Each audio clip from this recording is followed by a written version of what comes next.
This is the guy that testified.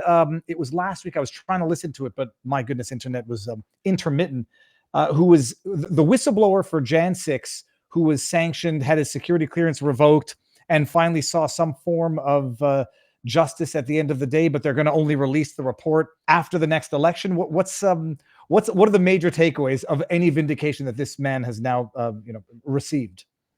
So the Inspector General Michael Horowitz, who generally is better at being nonpartisan, and maybe that's why he's delaying his report, is he doesn't want to be perceived as influencing the election. But of course, delaying the issuance of the report also influences the election. And what is likely to be in the report, based on his testimony before Congress and asked by the excellent Congressman, Representative Thomas Massey of Covington, Kentucky, little town I'm familiar with, is that there are probably hundreds of FBI informants, confidential human sources, as they're called in the legalese and technical language of the Federal Bureau of Investigation. But what it confirms is the reporting of Julie Kelly and others, Darren Beatty at the Revolver, and what I talked about in the first hush hush that was done a few days after January 6th, which was that you will find that January 6th was littered with informants, infiltrators, and instigators on the government payroll in one way, shape, or form. And it appears even one of the people connected to Garland was there on the ground that day. You would appear to have high-ranking people involved.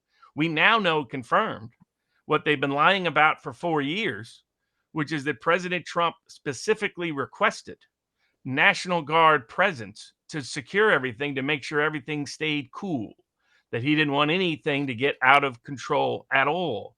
And it was General Milley, the saboteur, who made sure that did not happen. They called Kash Patel a liar when he testified to that effect. I think it was the Colorado case where he testified that Trump offered to bring in the National Guard and it was declined. Everybody blamed it on Nancy Pelosi, but the bottom line is it was offered and they lied for the last, we're 4 years out now, 3.5 years out. My reaction at the time was, it's the most secure building in the world on that day. It's 2,500 Capitol Police.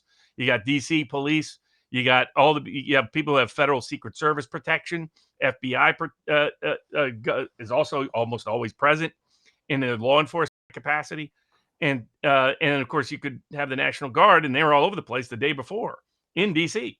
So I was like, there's no chance that anything can go AWOL. There was an unusual lapse in security.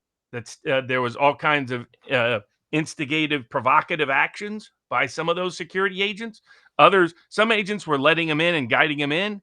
Other agents were throwing smoke bombs at them and physically assaulting them, including like grandmas and other people. It was all designed to create the outcome that happened that day. And the only way that really comes off is you have lots of informants, infiltrators, and instigators also participating in it. And they're just sitting on, how long will it take for us to find out the truth? That's all. If Trump wins and people like Kennedy and Gabbard have an influential role in the government, I think, and people like that, Thomas Massey and Rand Paul, then I think chances are excellent that we get to the bottom line. And my guess is it exposes high-ranking officials across everywhere. Nancy Pelosi's been cheerleading for Trump's incarceration and imprisonment. As Trump pointed out, two things: all the people involved in illegality, including censorship and other activities, are going to be fired and face legal consequences.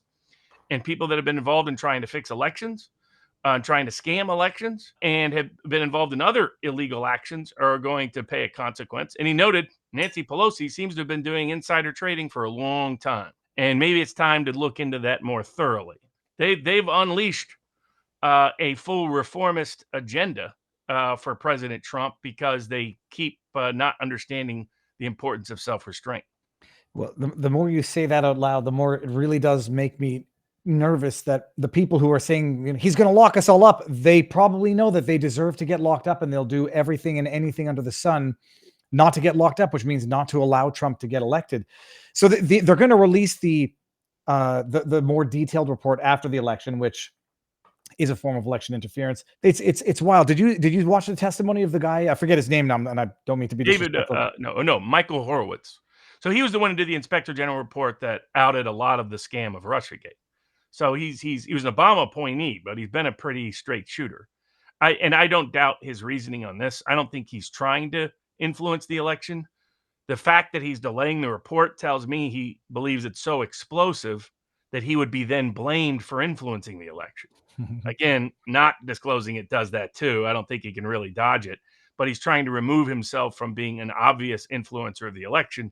But he wouldn't have to worry about that if the report was a nothing burger. So that Oh, tells you that there's all kinds of damning and damaging information in that report. I meant the witness was, or the whistleblower was Oh yeah, yeah, yeah. Marcus Allen. Whistleblower guy. But holy cows, an October surprise would be a nice one. Would be the leak of that report before November. All right, we'll see. That is it. We all knew what it was from day one. I remember that we streamed live that day. You were just outside DC, and you said, "Yeah, look, there's some violence, but this is like an ordinary day at any." Certainly, Well, it was nothing like the Summer of Love in DC. that's what I was gonna say. By comparison to the Summer of Love and the BLM protests, it was over and within a few hours, and they certified the election by 8 o'clock that night.